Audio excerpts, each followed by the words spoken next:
Red rice తాలింపు వేస్తున్నానండి. వాటికి కావాల్సిన పదార్థాలు రెడ్ రైస్ అండి. ముందుగా వండుకొని చల్లారబెట్టుకోవాలి.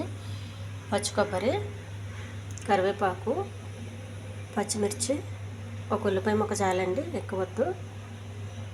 కాబూలి శనగలు ఉడకబెట్టినవి, జీలకర్ర, కొంచెం కారం, ఉప్పు, అల్లం వెల్లుల్లి పేస్ట్, కొంచెం జీలకర్ర పొడి. స్టవ్ వెలిగించి పెనం పెట్టుకోవాలండి. కొద్దిగా నూనె అండి,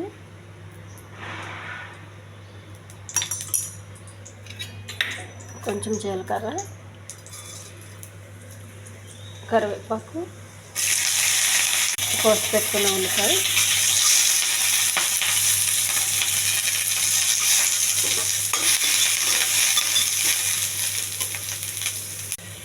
పచ్చిమిర్చి అండి, కాబూలి శనగలు ఉడికించినవి,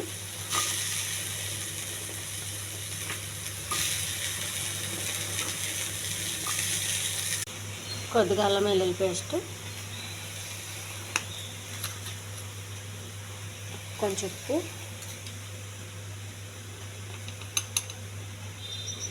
కొద్దిగా కారం, కొంచెం జీలకర్ర పొడి,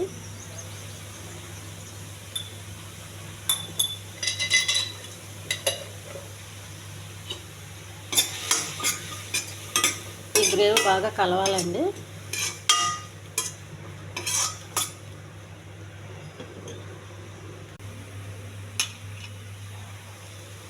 కొద్దిగా పసుపు,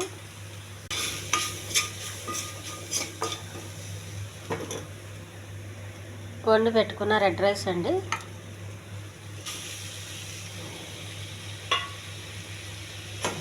కొంచెం మసాలా పట్టేంత వరకు బాగా ఎగించాలండి. రెడ్ రైస్ని కొంచెం మంట హైలో పెట్టి వాటర్ లేకుండా ఎగించాలి. అప్పుడు బాగా ఇవన్నీ పడుతుందండి. రైస్కి చాలా టేస్ట్గా ఉంటుంది. ఉప్పు, కారం, మసాలా అంతా పట్టి. తురుము పెట్టుకున్న పచ్చి కొబ్బరి వేయాలండి. ఇందులో ఎండు కొబ్బరి వేయకూడదు, నూనె వాసన వచ్చేస్తుంది. ఎండు కొబ్బరి వేస్తే, పచ్చి కొబ్బరి అయితే కొంచెం టేస్ట్ వస్తుంది.